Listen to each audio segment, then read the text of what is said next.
സുബ്ഹാനല്ലദീ അസ്റാ ബിഅബ്ദിഹി ലൈലൻ മിനൽ മസ്ജിദിൽ ഹറാം. അല്ലാഹുവിന്റെ പരിശുദ്ധ ഖുർആനിൽ അല്ലാഹു പരിചയപ്പെടുത്തുന്നു ഇസ്രാഉം മിഅ്റാജും എന്ന് പറയുന്ന ഒരു അത്ഭുതകരമായ യാത്രയെക്കുറിച്ച് പരിചയപ്പെടുത്തുമ്പോൾ അതാ ഈന്തപ്പന പോലകൾ കൊണ്ട് നെയ്തിരിക്കുന്ന തന്റെ കുടിലിൽ കിടന്ന് പൊട്ടിക്കരഞ്ഞുകൊണ്ടിരിക്കുന്ന പ്രവാചകന്റെ മുന്നിലേക്ക് അതാ ജിബ്രീൽ അലൈഹിസ്സലാം കടന്നു വന്നിട്ട് പറയുകയാണ്, യാ റസൂലല്ലാഹ്, കരയല്ല നബിയേ, കരയല്ല നബിയേ, അങ്ങയോട് പടച്ച റബ്ബ് സലാം പറഞ്ഞിരിക്കുന്നു നബിയേ, അങ്ങയെ സന്തോഷിപ്പിക്കാൻ പറഞ്ഞിരിക്കുന്നു നബിയേ, അങ്ങയുടെ വീടിന്റെ വെളിയിലേക്ക് ഇറങ്ങി നോക്ക് നബിയേ, വാഹനം തയ്യാറായിരിക്കുന്നു നബിയേ, നമുക്ക് അല്ലാഹുവിന്റെ സന്നിധിയിലേക്ക് പോകാൻ നബിയേ. അല്ലാഹുവിന്റെ പ്രവാചകനെ വിളിച്ചുകൊണ്ടതാ അതാ ജിബ്രീൽ അലൈഹിസ്സലാം കടന്നു പോവുകയാണ്. ആകാശത്തിന്റെ ഓരോ കവാടങ്ങൾ കിടക്കുമ്പോഴും ഒന്നാൻ ആകാശത്തിൽ ആദം നബി അലൈഹിസ്സലാം കാത്തു നിൽക്കുകയാ. അല്ലാഹുവിന്റെ പ്രവാചകനെ സലാം പറഞ്ഞു സ്വീകരിക്കുകയാണ്. പ്രവാചകനെ സലാം പറഞ്ഞു സ്വീകരിക്കുകയാ. വിശേഷങ്ങൾ അന്വേഷിക്കുകയാണ്. അതാ രണ്ടാമത്തെ ആകാശത്തിലേക്ക് കടന്നു പോകുമ്പോൾ അല്ലാഹുവിന്റെ പ്രവാചകൻ നൂഹ് നബി അലൈഹിസ്സലാമിനെ കണ്ടുമുട്ടുകയാ. നൂഹ് നബി അലൈഹിസ്സലാമിനെ കണ്ടുമുട്ടുകയാ. ഇബ്രാഹിം നബി അലൈഹിസ്സലാമിനെ കണ്ടുമുട്ടുകയാ. മൂസാ നബി അലൈഹിസ്സലാമിനെ കണ്ടുമുട്ടുകയാണ്. ആകാശത്തിന്റെ ഓരോ കവാടങ്ങൾ കിടക്കുമ്പോഴും പ്രവാചകന്മാരെല്ലാം പുഞ്ചിരിക്കുന്ന മുഖത്തോടെ സന്തോഷത്തോടെ സലാം പറഞ്ഞു സ്വീകരിക്കുകയാ. അതാ അല്ലാഹുവിന്റെ ആകാശത്തിന്റെ ഓരോ കവാടങ്ങളിലും മലക്കുകളെല്ലാം പുഞ്ചിരിക്കുന്ന മുഖത്തോടെ അല്ലാഹുവിന്റെ പ്രവാചകനെ വരവേൽക്കുകയാണ്. എല്ലാവരും പുഞ്ചിരിക്കുന്ന മുഖത്തോടെ അല്ലാഹുവിന്റെ റസൂലിനെ സ്വീകരിക്കുമ്പോൾ ലോകത്തിന്റെ നായകൻ നോക്കുമ്പോഴതാ ഒരു മലക്ക് മാത്രം ഇരുന്ന് കരയുകയാണ്. എല്ലാ മലക്കുകളും പുഞ്ചിരിക്കുന്ന മുഖത്തോടെ സ്വീകരിക്കുമ്പോൾ സ്വർഗത്തിലതാ ആകാശത്തിന്റെ കവാടത്തിന്റെ ഓരത്ത് അതാ ഒരേ ഒരു മലക്ക് മാത്രം ഇരുന്നിട്ട് തേങ്ങി തേങ്ങി കരയുകയാണ്. അല്ലാഹുവിന്റെ പ്രവാചകൻ ജിബ്രീലിനോട് ചോദിക്കുകയാണ്, അല്ലയോ ജിബ്രീൽ, ആരാണ് ജിബ്രീലേ ആ മലക്ക്? എല്ലാവരും സന്തോഷിക്കുമ്പോൾ മാറിയിരുന്ന് കരയുന്ന മലക്കേതാ? അല്ലാഹുവിന്റെ റസൂൽ ചോദിക്കുമ്പോഴതാ ജിബ്രീൽ പറയുന്നു, യാ റസൂലല്ലാഹ്, അത് മീകായിൽ എന്ന മലക്കാണ് നബിയേ. ജിബ്രീൽ അലൈഹിസ്സലാം മീകായിൽ എന്ന മലക്കിനോട് ചോദിക്കുകയാണ്, എല്ലാവരും പുഞ്ചിരിക്കുന്ന മുഖത്തോടെ പ്രവാചകനെ സ്വീകരിക്കുമ്പോൾ എന്തേ നീ മാത്രം ഇരുന്ന് കരയുന്നത്? എന്തേ നിന്റെ മുഖത്തൊരു പുഞ്ചിരിയില്ലാത്തത്? അല്ലാഹുവിന്റെ റസൂലിനെ കണ്ടിട്ട് എന്തേ ഒരു സന്തോഷമില്ലാത്തത്? ആ അവസരത്തിൽ അതാ ജിബ്രീൽ അലൈഹിസ്സലാമിനോട് മീകായിൽ എന്ന മലക്ക് പറയുകയാ, അല്ലയോ ജിബ്രീൽ, അല്ലാഹുവിന്റെ പ്രവാചകനെ കാണണമെന്ന് വല്ലാത്ത മോഹമാ, അല്ലാഹുവിന്റെ പ്രവാചകനെ കാണണമെന്ന് വല്ലാത്ത ആഗ്രഹമാ. അല്ലാഹുവിന്റെ റസൂലിനെ കാണുമ്പോൾ ഞാൻ പുഞ്ചിരിക്കുന്നുണ്ട് ജിബ്രീൽ, പക്ഷേ ഞാൻ ചിരിക്കുന്ന സമയത്ത് എന്റെ കണ്ണിൽ നിന്ന് കണ്ണിനീരറിയാതെ വരികയാണ് ജിബ്രീൽ. അതാ മീകായിൽ എന്ന മലക്ക് പറയുമ്പോൾ അല്ലാഹുവിന്റെ പ്രവാചകൻ ചോദിക്കുന്നു, മീകായിലേ, എന്തേ നീ ചിരിക്കുമ്പോ നിന്റെ കണ്ണ് നിറയുന്നത്? എന്തേ നീ ചിരിക്കുമ്പോ നിന്റെ കണ്ണിൽ നിന്ന് കണ്ണുനീര് വരുന്നതെന്ന് അല്ലാഹുവിന്റെ പ്രവാചകൻ മീകായിൽ എന്ന മലക്കിനോട് ചോദിക്കുമ്പോൾ അവിടെന്ന് പറയുന്നു, യാ റസൂലല്ലാഹ്, അല്ലാഹുവിന്റെ നബിയേ, എന്റെ കണ്ണിന്റെ മുന്നിൽ എത്ര വലിയ അത്ഭുതം കാണിച്ചാലും എത്ര വലിയ സന്തോഷമുണ്ടാക്കുന്ന കാര്യമുണ്ടല്ലോ, എന്റെ കണ്ണിന്റെ മുന്നിൽ ഖിയാമത്ത് നാൾ വരെ കാണിച്ചാലും യാ റസൂലല്ലാഹ്, എനിക്ക് ചിരിക്കാൻ കഴിയില്ല നബിയേ. അല്ലാഹുവിന്റെ പ്രവാചകൻ ചോദിക്കുന്നു, എന്തേ നിനക്ക് ചിരിക്കാൻ കഴിയാത്തത്? എന്തേ നീ കരഞ്ഞുകൊണ്ടിരിക്കുന്നതെന്ന് ചോദിക്കുമ്പോൾ ജിബ്രീൽ അലൈഹിസ്സലാമിന്റെ മുന്നിൽ വെച്ച് മീകായിൽ എന്ന മലക്ക് പറയുകയാണ്, യാ റസൂലല്ലാഹ്, പടച്ചവൻ നരകത്തെ സൃഷ്ടിച്ചതെന്റെ കണ്ണുകൊണ്ട് കണ്ടു നബിയെ.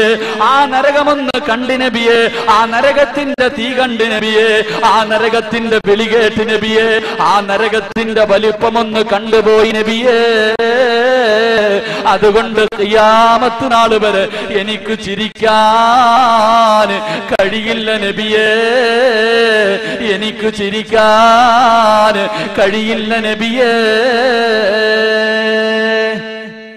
അല്ലാഹുവിന്റെ പ്രവാചകൻ സല്ലല്ലാഹു അലൈഹി വസല്ലമ തങ്ങളോട് മീകായിൽ എന്ന മലക്ക് പറയാ, നരകം ഒന്ന് കണ്ടുപോയി, അതുകൊണ്ട് ഇനി എത്ര വലിയ സന്തോഷമുള്ള എന്റെ മുന്നിൽ കാണിച്ചാൽ എനിക്ക് ചിരിക്കാൻ കഴിയും.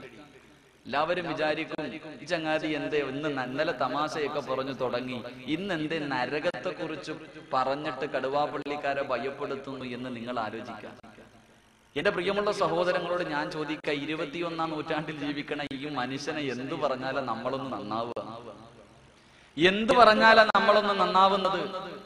എന്റെ പ്രിയമുള്ളവരെ, ഒരു കഥയിൽ പോലും, ഒരു സാങ്കല്പിക കഥയിൽ പോലും മൃഗങ്ങൾ കൂട്ടബലാത്സംഗം ചെയ്ത വാർത്ത നമ്മൾ ആരെങ്കിലും വായിച്ചിട്ടുണ്ടോ? ഒരു കഥയിലെങ്കിലും. പക്ഷേ മനുഷ്യൻ ഇന്ന് കൂട്ടബലാത്സംഗം ചെയ്യുന്ന കാലം. 10 മാസം ഗർഭം ധരിച്ച് മരണവേദനയുടെ വേദനയും സഹിച്ചാണ് ഞാൻ എന്റെ മകളെ പ്രസവിച്ചത് അല്ലെങ്കിൽ മകനെ പ്രസവിച്ചതെന്ന് പണ്ടുള്ള ഉമ്മമാര് പറയും. ഇന്ന് ആ ഉമ്മ പണത്തിന് വേണ്ടി തന്റെ മകളെ കൊണ്ട് വിൽക്കുന്ന കാലഘട്ടം. സ്വന്തം ഉപ്പയ്ക്ക് തന്റെ രക്തത്തിൽ പിറന്ന മകളെ കാണുമ്പോ തിരിച്ചറിയാൻ പറ്റാത്ത കാലഘട്ടം. മൃഗത്തിനേക്കാൾ വൃത്തികെട്ടവനായി ഇന്നത്തെ ഈ സമുദായം ജീവിച്ചു കൊണ്ടിരിക്കുമ്പോ ഈ സമുദായത്തിനെ എന്തു പറഞ്ഞാലാ നമ്മളൊന്നും, ഞാനും ആലോചിച്ച് എന്തു പറഞ്ഞിട്ടാ കടുവാപ്പള്ളിക്കാരോട് എന്താ പറയണ്ടേ? അങ്ങനെ ഇരുന്നപ്പോൾ എനിക്കൊരു കാര്യം തോന്നിയത്, മഹാനായ അഷ്റഫുൽ ഖൽഖ് നബിയുനാ റസൂലുള്ളാഹി സ്വല്ലല്ലാഹു അലൈഹി വസല്ലമ തങ്ങൾ 6-ാം നൂറ്റാണ്ടിൽ ജീവിച്ചിരുന്ന കാട്ടറബികൾ, ഡാർക്ക് ഏജ് എന്ന് ചരിത്രം വിശേഷിപ്പിക്കുന്നു. ആ ഇരുണ്ട യുഗത്തിൽ ജീവിച്ചിരുന്ന മനുഷ്യൻ ഉമ്മയെയും പെങ്ങളെയും തിരിച്ചറിയാൻ കഴിയാത്ത ആ കാട്ടറബികളുടെ മുന്നിൽ അല്ലാഹുവിന്റെ റസൂൽ സ്വല്ലല്ലാഹു അലൈഹി വസല്ലമ തങ്ങൾ കടന്നു ചെന്നിട്ട് 2 കാര്യങ്ങളെ കുറിച്ച് പറഞ്ഞു കൊടുത്തു. 2 കാര്യങ്ങളെ കുറിച്ച് അവർക്ക് പറഞ്ഞു കൊടുത്തു. അത് മനസ്സിലാക്കാൻ അവർ തയ്യാറായപ്പോൾ ലോകത്തിലെ ഏറ്റവും നല്ല മനുഷ്യരായെന്ന് ചരിത്രം പോലും പറയുന്ന അവസ്ഥയിലേക്ക് അവർ മാറി. അവരുടെ ജീവിതം കണ്ടിട്ട് മലക്കുകൾ പോലും ലജ്ജിച്ച് തലതാഴ്ത്തിയെന്ന് അള്ളാഹുവിന്റെ പ്രവാചകൻ സല്ലല്ലാഹു അലൈഹി വസല്ലമ തങ്ങൾ പഠിപ്പിക്കുമ്പോൾ, എന്റെ പ്രിയമുള്ള സഹോദരങ്ങളോട് ഈ റബീഉൽ അവ്വലിന്റെ രാത്രിയിൽ ഇവിടെ ഒരുമിച്ച് കൂടി നിങ്ങളോട് എനിക്ക് പറയാനുള്ളത്, എന്റെ പ്രിയമുള്ള സഹോദരങ്ങളെ, ഈ കാര്യം ഒന്ന് മനസ്സിലാക്കാൻ തയ്യാറായാൽ മാത്രം മതി. ഈ കാര്യം ഒന്ന് മനസ്സിലാക്കാൻ തയ്യാറായാൽ മതി. കാരണം നമ്മളെ മലക്കുകൾ പോലും ബഹുമാനിക്കും. എന്റെ പ്രിയമുള്ള സഹോദരങ്ങളെ, അള്ളാഹുവിന്റെ പ്രവാചകൻ പറഞ്ഞു കൊടുത്ത 2 കാര്യം, ഒന്ന് സ്വർഗത്തെ കുറിച്ചുള്ള ആഗ്രഹം കൊടുത്തു, നരകത്തെ കുറിച്ചുള്ള ഭയം കൊടുത്തു. ഇത് മനസ്സിലാക്കാൻ തയ്യാറായപ്പോൾ ലോകത്തിലെ ഏറ്റവും നല്ല മനുഷ്യരായി. ഇത് നമ്മളൊന്ന് മനസ്സിലാക്കിയാൽ മതി. എന്റെ പ്രിയമുള്ളവരെ, ഇത് മനസ്സിലാക്കുകയാണെങ്കിൽ, ഇത് മനസ്സിലാക്കിയില്ലെങ്കിൽ റോഡിലൂടെ നടന്നു പോകുന്ന 4 കാലുള്ള നായക്കാലും അതപ്പതിച്ചു പോകും നമ്മൾ. ഇത് മനസ്സിലാക്കാൻ നമ്മൾ തയ്യാറായ അള്ളാഹുവിന്റെ പ്രവാചകൻ സല്ലല്ലാഹു അലൈഹി വസല്ലമ തങ്ങൾ ഇസ്രാഇന്റെയും മിഅ്റാജിന്റെയും രാത്രി കടന്നു പോയപ്പോ ഒരു സ്ഥലത്തെത്തിയപ്പോൾ ജിബ്രീൽ പറഞ്ഞു, നബിയെ, ഇനി അങ്ങോട്ട് എനിക്ക് നടക്കാൻ കഴിയില്ല. ഇനി ഒരു കാലെടുത്ത് മുന്നോട്ട് വെച്ചാൽ എന്റെ കാര്യത്തിൽ തീരുമാനമായി, എനിക്കിനി നടക്കാൻ കഴിയില്ല.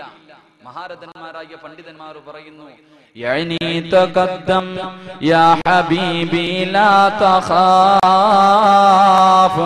അബ്ശിർ തുനാദി റബ്ബകൽ ഖയ്യൂമാ സല്ലു അലൈഹി വസല്ലിമു തസ്ലീമാ. നബി, ഇവിടുന്ന് ഒരു കാലെടുത്ത് മുന്നോട്ട് വെച്ചാൽ എന്റെ കാര്യത്തിൽ തീരുമാനമായി, അതുകൊണ്ട് എനിക്ക് പോകാൻ പറ്റില്ല, നബി പോകാൻ. ഒരു മലക്കിന് പോകാൻ പറ്റാത്ത ഒരു സ്ഥലത്ത് ഒരു മനുഷ്യൻ പോകാന്ന് വെച്ചാൽ അതും മലക്കുകളുടെ നേതാവ്. എന്റെ പ്രിയമുള്ള സഹോദരങ്ങൾ, നമ്മൾ നന്നായ ഈ 2 കാര്യം മനസ്സിലാക്കാൻ തയ്യാറായ നമ്മുടെ ജീവിതം കണ്ടിട്ട് മലക്കുകൾ പോലും ഇരുന്ന് കരയുമെന്ന് ശഫീഖുനാ റസൂലുള്ളാഹി സ്വല്ലല്ലാഹു അലൈഹി വസല്ലം. ഇല്ലെങ്കിലോ 4 കാലികളെക്കാലം കഷ്ടമായി പോകും. അള്ളാന്റെ ഖുർആൻ പറഞ്ഞു, വൽഹും അള്ളല്, മൃഗത്തിനെക്കാലം വൃത്തികെട്ടവനായി പോകും. അള്ളാഹു കാര്യങ്ങൾ മനസ്സിലാക്കാൻ ഭാഗ്യം നൽകി അനുഗ്രഹിക്കുമാറാകട്ടെ. അതുകൊണ്ട് എന്റെ പ്രിയമുള്ള സഹോദരങ്ങളോട്, കടുവാപ്പള്ളിക്കാരൊക്കെ നാളെ പരലോകത്ത് ചെല്ലുമ്പോ, പടച്ചവന്റെ മുന്നിൽ ചെല്ലുമ്പോ അള്ള ചോദിക്കും, എന്തേടെ ചങ്ങാതി ഇങ്ങനെയൊക്കെ നടന്നേ, എന്തേ നിസ്കരിക്കാനേ, എന്തേ ഖുർആൻ ഓതാന്, എന്തേ എന്നെ കുറിച്ച് പഠിക്കാന്? അപ്പൊ അള്ളഹാനോട് പറയാൻ വേണ്ടി ചിലര് മനസ്സിൽ കരുതി, അള്ളാഹ് ഖുർആനൊക്കെ അറബിയിലായിരുന്നല്ലോ, പ്രവാചകന്റെ ചരിത്രം ബുഖാരി മുസ്ലിമൊക്കെ അറബിയിലായിരുന്നല്ലോ, ഞങ്ങൾക്കൊന്നും ഇത് അറിയില്ലായിരുന്നു, ഞങ്ങൾ മദ്രസയുടെ പടി പോലും കണ്ടിട്ടില്ല, അതുകൊണ്ട് ഞങ്ങൾക്ക് ഇതൊന്നും അറിയില്ലായിരുന്നു എന്ന്, അത് ഞങ്ങൾക്ക് ആരും പറഞ്ഞു തന്നില്ല എന്ന് പറഞ്ഞിട്ട് രക്ഷപ്പെടാൻ പറ്റുമെന്ന് നമ്മളൊക്കെ കരുതണേ. അവിടെ ചെന്ന് പടച്ചവനോട് എന്തെങ്കിലും ഒഴിവുകൾ പറഞ്ഞിട്ട് രക്ഷപ്പെടാൻ കഴിയുമെന്ന് കരുതുന്നുണ്ടെങ്കിൽ അല്ലാഹുവിന്റെ പരിശുദ്ധമായ ഖുർആൻ പറയുകയാണ്, ഇന്നാ ഖലഖനൽ ഇൻസാന മിൻ നുത്ഫത്തിൻ അംശാജ് നബ്തലീഹി ഫജഅൽനാഹു സമീഅൻ ബസീറാ. അല്ലാഹുവിന്റെ ഖുർആൻ പരിചയപ്പെടുത്തുന്നു, ഇന്നാ ഖലഖനൽ ഇൻസാന. അല്ലാഹ് പറയുന്നു, കേവലം ഒരു തുള്ളി ബീജത്തുള്ളിയിൽ നിന്നാണ് ഞാൻ മനുഷ്യനെ സൃഷ്ടിച്ചത്. അവന്റെ ഉമ്മയുടെ ഗർഭാശയത്തിലൂടെ ഭൂമുഖത്തേക്ക് കടന്നു വന്നപ്പോൾ അവന്റെ മാതാപിതാക്കൾ പറയുന്നതാണ് അവന്റെ ലോകം. നന്മയും തിന്മയും തിരിച്ചറിയാൻ കഴിയില്ല. അവന്റെ വാപ്പ പറയുന്നതനുസരിച്ച് ജീവിക്കുകയാ, അവന്റെ ഉമ്മ പറയുന്നതനുസരിച്ച് ജീവിക്കുകയാണ്. അവനിങ്ങനെ വർഷങ്ങളോളം ജീവിച്ചു കൊണ്ടിരിക്കുമ്പോൾ അല്ലാഹുവിന്റെ പരിശുദ്ധ ഖുർആൻ പറയുന്ന ഒരു ദിവസമുണ്ടല്ലോ, ഒരു സുപ്രഭാതം പൊട്ടിവിടരുമ്പോൾ അവന് കാണാനുള്ള കാഴ്ചയുണ്ടാകുകയാ, ചിന്തിക്കാനുള്ള കഴിവുണ്ടാവുകയാ. അവനങ്ങോട്ട് പ്രായപൂർത്തിയാകുമ്പോൾ അല്ലാഹുവിന്റെ ഖുർആൻ പറയുകയാ, ഇന്നാ ഹദൈനാഹു സബീല ഇമ്മാ ശാകിറൻ വ ഇമ്മാ കഫൂറാ. നമുക്ക് ഓരോരുത്തർക്കും പ്രായപൂർത്തിയെത്തിയപ്പം, പ്രായപൂർത്തിയാകുന്നത് വരെ നമ്മുടെ മാതാപിതാക്കൾ പറയുന്നതനുസരിച്ച് അന്ന് നന്മ ചെയ്താലും തിന്മ ചെയ്താലും അവർക്കുള്ളതാണ്. ഈ പ്രായപൂർത്തിയാകണ സമയത്ത് പടച്ചവൻ വിളിച്ചിട്ട് പറയണ, എടാ ചങ്ങായി, ഇത് സ്വർഗത്തിലേക്കുള്ള വഴി, ഇത് നരകത്തിലേക്കുള്ള വഴി. ഇതിലെ കാണുന്ന വഴിയിലൂടെ ഇന്ന ഹദൈനാഹു സബീല ഇമ്മാ ശാകിറൻ, എന്റെ അനുഗ്രഹങ്ങളൊക്കെ പേടിച്ചിട്ട് എനിക്ക് നന്ദി കാണിച്ചിട്ട് നടന്നു പോയ സ്വർഗത്തിൽ പോകാം. ഇത് നരകത്തിലേക്കുള്ള വഴി. ഇതിലേ പോയാൽ നിനക്ക് കള്ളു കുടിക്കാം, പെണ്ണു പിടിക്കാം, എന്ത് വേണമെങ്കിലും ചെയ്യാം, ഒരുത്തനും നിന്നോടൊന്നും ചോദിക്കൂല. പക്ഷെ ഇതിന്റെ അവസാനം നരകമാണ്. നീ ബുദ്ധിയുള്ളവനല്ലേ, എന്ത് വേണമെങ്കിലും തിരഞ്ഞെടുക്കാൻ അല്ലാഹ് നമ്മളോട് പറഞ്ഞിരിക്കുന്നു. നമ്മൾക്ക് ബുദ്ധിയുണ്ടല്ലോ, പടച്ചവൻ നമ്മളോട് പറയണ, എടാ രണ്ട് വഴി, ഇത് സ്വർഗം ഇത് നരകം, നീ തിരഞ്ഞെടുത്തിട്ട് പോ. ഈ കാര്യം എനിക്ക് നിങ്ങളോട് പറയാനുണ്ട്. ഈ രണ്ട് കാര്യം എനിക്ക് പറയാം, നിങ്ങൾ തിരഞ്ഞെടുക്കും. അള്ളാഹു കാര്യം മനസ്സിലാക്കാൻ ഭാഗ്യം നൽകി അനുഗ്രഹിക്കുമാറാകട്ടെ. അതുകൊണ്ട് എന്റെ പ്രിയമുള്ള സഹോദരങ്ങളെ, എന്താണ് നരകം? ഇടത് സൈഡിലേക്ക് പോകുന്നവന് കിട്ടുന്ന നരകം എന്താ? ഒറ്റ ഹദീസ്. നന്നാവേണ്ടവന് കൂടുതലൊന്നും വേണ്ടല്ലോ, നന്നാകേണ്ട മനുഷ്യന് കൂടുതലൊന്നും വേണ്ട. നരകത്തെ കുറിച്ച് ഒറ്റ ഹദീസ് മതി. മഹാനായ മൂസാ നബി അലൈഹി സ്വലാം ഇങ്ങനെ നടന്നു പോകുമ്പോ ശൈത്താനെ കണ്ടു. ശൈത്താനെ കണ്ടപ്പോ ശൈത്താൻ മൂസാ നബിയോട് പറഞ്ഞു, അല്ല നബിയെ, ഞാൻ ഒരുപാട് തെറ്റുകളൊക്കെ ചെയ്തു പോയി, എനിക്കൊന്ന് തൗബ ചെയ്യണമെന്ന് തോന്നുന്നു, എനിക്കൊന്ന് തൗബ ചെയ്യണമെന്ന് ആഗ്രഹമുണ്ട്. നിങ്ങൾ ദുആ ചെയ്ത പ്രവാചകന്മാരുടെ ദുആ സ്വീകരിക്കുമല്ലോ, ഒന്ന് അള്ളാഹിനോട് ദുആ ചെയ്യാം. മൂസാ നബി അലൈഹി സ്വലാമിന്റെ മനസ്സിൽ ഒരു ചിന്ത, അല്ലാഹ് ശൈത്താൻ നന്നാവാൻ പോവാ, ഇനി എന്താ?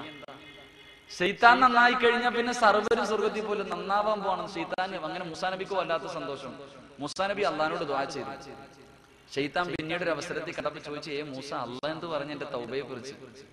ആ അവസരത്തിൽ മൂസാ നബി അലൈഹി സ്വലാം ശൈത്താനോട് പറഞ്ഞു, എത്ര എടാ ചങ്ങാതി, അള്ളാഹ് പറഞ്ഞു നിന്റെ തൗബ സ്വീകരിക്കാൻ ഒരു കണ്ടീഷൻ ഉണ്ട്. എന്താ കണ്ടീഷൻ? അത് ആദം നബി അലൈഹി സ്വലാമിന്റെ ഖബറിന്റെ മുന്നിൽ പോയി നീ ഒന്ന് സുജൂദ് ചെയ്യണം. ശൈത്താൻ തിരിഞ്ഞ് എന്നിട്ട് പറയാ, ആദം നബി ജീവിച്ചിരുന്നപ്പോ അള്ളാഹ് നേരിട്ട് എന്നോട് പറഞ്ഞു സുജൂദ് ചെയ്യാൻ, അന്ന് ഞാൻ ചെയ്തിട്ടില്ല, ഇന്നയായി പോടാ ചങ്ങായി. അപ്പൊ എന്താ പറഞ്ഞ, ഈ പറയുന്ന കാര്യം മനസ്സിലാക്കാനുള്ള മനസ്സ് കാണിച്ച സ്വർഗത്തിൽ പോകാം, ഇല്ലെങ്കിലും അവന്റെ കൂടെ പോകാം. ഇഷ്ടമുള്ളത് തിരഞ്ഞെടുക്കുക. അല്ലാഹു ഭാഗ്യം നൽകി അനുഗ്രഹിക്കുമാറാകട്ടെ. എന്താ നരകം? എന്താണ് നരകം?